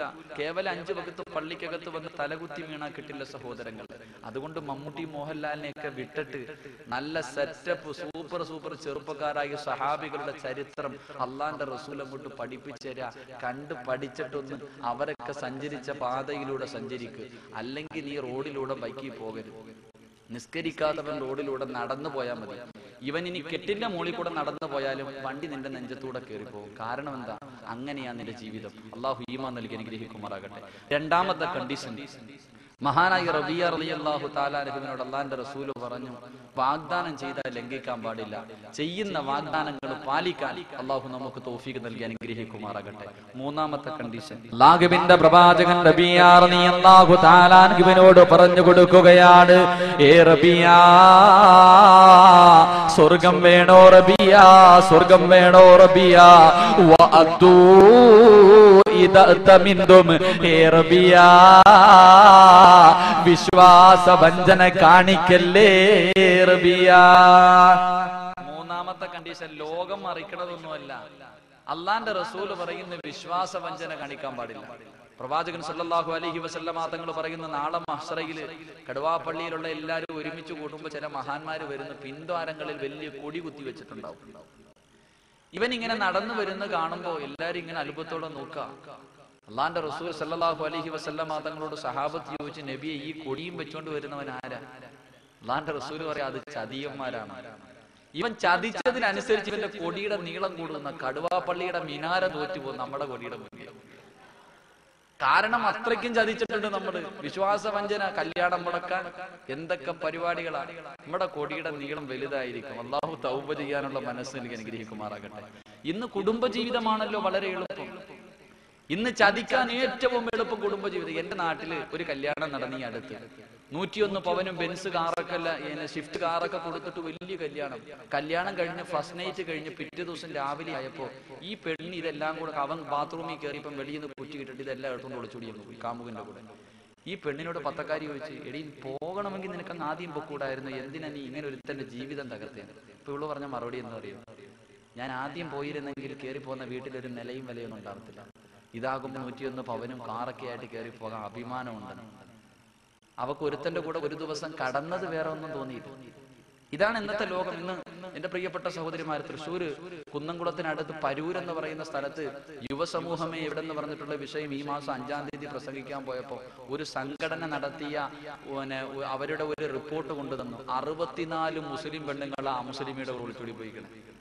2013 64 മുസ്ലിം പെൺകുട്ടികൾ ഒളിച്ചോടി പോയ കഥയാണ്. നമ്മുടെ മക്കൾക്കൊക്കെ സ്കൂളിൽ പോവാ, നേരെ ആറ്റിങ്ങ പോവാ. ഇവിടെ പിന്നെ ആറ്റിങ്ങലിന്റെ കാര്യമൊന്നും പറയണ്ട, CD കളൊക്കെ പിടിച്ചത് ആറ്റിങ്ങലായിരുന്നു. സ്കൂളിൽ പഠിക്കുന്ന കുട്ടികളുടെ ബാഗ് നോക്കിയപ്പം നല്ല നല്ല പ്രസംഗത്തിന്റെ സീഡികൾ പിടിച്ചത് നമ്മുടെ മക്കളൊക്കെയാണല്ലോ. എങ്ങനെ ആകാതിരിക്കും? ഇന്നത്തെ നമ്മുടെ മക്കൾ വളർന്നു വരുന്ന ചുറ്റുപാട് അതാണല്ലോ. ഒരു പയ്യൻ, സ്കൂളിൽ പഠിക്കുന്ന ഒരു ചെറിയ പയ്യൻ കുറ്റിക്കാട്ടിൽ നിന്ന് വീടി വലിച്ചുകൊണ്ടിരിക്കുക. ഈ വീടി വലിച്ചുകൊണ്ട് നിൽക്കുന്ന പയ്യനോട് ടീച്ചർ വന്ന് ഇവന്റെ ചെവിയിൽ പിടിച്ചിട്ട് പറഞ്ഞിട്ട്, കള്ള വീടി വലിച്ചുകൊണ്ട് നിൽക്കുന്നില്ലേ? ഇവൻ പറഞ്ഞു, ടീച്ചറെ ഞാൻ ചെയ്തത് തെറ്റാണ്, അത് ക്ലാസ്സിൽ വരുമ്പോ ചോദിക്കാം. ഞാനും ടീച്ചറും കൂടെ കുറ്റിക്കാട്ടി നിൽക്കണമെന്ന് മറ്റാരെങ്കിലും കണ്ടാൽ തെറ്റിദ്ധരിക്കും. നമ്മൾ രണ്ടുപേരും കൂടെ നിൽക്കണം. ഇങ്ങനത്തെ മക്കളാ നമ്മുടെ മക്കൾ. എങ്ങനെ ആകാതിരിക്കും? വാപ്പായിക്ക് തന്റെ മകള് ഒരുത്തനെ പ്രണയിക്കുന്നു പറയുമ്പോ എന്താ ഈമാൻ! അപ്പോഴാണ് അങ്ങോട്ട് വാപ്പ വടിയൊക്കെ എടുക്കണത്. മകനൊരു കാമുകയുണ്ട്, അല്ലെങ്കിൽ മകനൊരു കാമുകയുണ്ട്, തിരിച്ചും അങ്ങോട്ടും ഇങ്ങോട്ടും പ്രേമം തുടങ്ങി കഴിയുമ്പോഴത്തേക്ക് വാപ്പമാരൊന്നും ചിരിക്കണ്ട. കടുവാപ്പ എല്ലാവരും പ്രായമുള്ളവർ വിചാരിക്കണേ ഈ ചെറുപ്പക്കാർക്ക് മാത്രമേ പ്രണയമുള്ളെന്ന്. ഇപ്പൊ ചെറുപ്പക്കാരെ പിന്നെയും വിശ്വസിക്കാൻ, ഈ വാപ്പമാരെയെ വിശ്വസിക്കാൻ പറ്റാത്ത. കാരണം ഈ പോത്തങ്കോട്, നിങ്ങളുടെ അടുത്ത പ്രദേശമാണല്ലോ പോത്തങ്കോട്, ഇവിടെയുള്ളൊരു പെണ്ണൊരാളെ പ്രണയിച്ചു. കണ്ണൂരാണ് ഈ പയ്യന്റെ വീട്. ഫോണിലൂടെ പ്രണയിച്ചിട്ട് 6 മാസം നീണ്ട പ്രണയം. പ്രണയത്തിന്റെ ഒടുവിൽ തന്റെ കാമുകനെ കാണാനുള്ള ആഗ്രഹം കൊണ്ട് ഇവിടുന്ന് വൈകിട്ട് പോകുന്ന 8:40 പോകുന്ന മംഗലാപുരം എക്സ്പ്രസിൽ കയറിപ്പോയി. രാവിലെ 4:45 5 മണിയായപ്പോ കണ്ണൂർ ട്രെയിൻ എത്തി. ഈ പെണ്ണ് നേരെ പ്രൈവറ്റ് സ്റ്റാൻഡിൽ പോയി. അവിടെ നിന്ന് കറങ്ങണ കണ്ടപ്പോ 19 വയസ്സേ ഉള്ളൂ. ഈ ഓട്ടോക്കാര് ഈ പെണ്ണിനോട് ചോദിച്ചു, എന്ത് മോളെ നിൽക്കണേ? അതൊരാളെ കാണാമെന്നെയാ. അവസാനം പോലീസിനെ വിളിച്ചു പറഞ്ഞു. പോലീസ് വന്ന് 5:45 ഈ പെണ്ണ് കറങ്ങുന്ന കണ്ട് പോലീസ് കൊണ്ടുപോയി ചോദിച്ചു, പറഞ്ഞു ഒരാളെ പ്രണയിച്ചു, കാമുകനെ കാണാമെന്നതാ. കൊടുത്ത നമ്പറിൽ വിളിച്ചു. അങ്ങനെ ഒരു 7 മണി ആയപ്പോ പത്രം റിപ്പോർട്ട് ചെയ്യുന്നു, 6 മാസം നീണ്ട പ്രണയത്തിൽ തന്റെ രാത്രികൾ മുഴുവനും പകലാക്കിയ കാമുകനെ കാണാൻ കസേരയിൽ ഈ പെണ്ണിങ്ങനെ ഇരിക്കുമ്പോ 62 വയസ്സുള്ള മുഹമ്മദ് കുഞ്ഞെന്ന് പറയുന്ന ഒരു വാപ്പ നടന്നു വരിക. രാത്രി മൊത്തം വാള് നടത്തിയത് പാവപ്പെട്ടവനാണ്. വാപ്പന്മാരുടെ സ്വഭാവം അങ്ങനെയാണ്. പണ്ട് ചെറുപ്പക്കാർ മാത്രമേ. ഞാൻ പറഞ്ഞു വന്നത്, നമ്മുടെ പ്രിയപ്പെട്ട മക്കളെ പ്രണയിക്കാനും അവരുടെ ജീവിതം തൊലയ്ക്കുന്നവരെ നമ്മൾ അവരെ അടിച്ചിട്ടും പിടിച്ചിട്ടൊന്നും കാര്യമില്ല. മക്കൾക്ക് മൊബൈൽ മേടിച്ചു കൊടുക്കും, അങ്ങനെ പ്രണയം. അത് കഴിയുമ്പോഴോ വൈകുന്നേരമാകുമ്പോ പ്രേമത്തിന്റെ ABCD അറിയാത്ത മകളുടെ കയ്യിൽ നല്ല ആൽബത്തിന്റെ CD കൊണ്ട് വാപ്പ കൊടുത്തിട്ട് പറയാ, മോളെ കണ്ടു പഠിക്കണം എങ്ങനെയാ പ്രണയിക്കേണ്ടത്. ഞാനിങ്ങനെ അടുത്തൊരു പാട്ട് കേട്ട്, പള്ളിക്കകത്താണ്, പാടാൻ പാടില്ല എങ്കിലും ഈ അടുത്ത് ഞാന് ഇങ്ങനെ ഒരു യാത്രയിൽ ഒരു ആൽബം ഒരു പങ്ങനെ ഇട്ടിരിക്കുന്ന കണ്ടപ്പം യാദൃശികമായി കാണേണ്ട വന്നു. അടുത്ത വീട്ടിലെ കല്യാണത്തിന് പന്തലൊരുങ്ങിയ നേരത്ത് തീ പുകഞ്ഞത് അടുപ്പിലല്ല എന്റെ നെഞ്ചിലാ. എല്ലാരും ചിരിക്കുന്ന സീൻ മനസ്സിലായെന്ന് തോന്നുന്നു. എങ്ങനെ പ്രണയിക്കണം, പ്രണയിച്ചിട്ട് കിട്ടിയില്ലെങ്കിൽ എങ്ങനെ ചാവണോന്ന് വരെ അതിനകത്ത്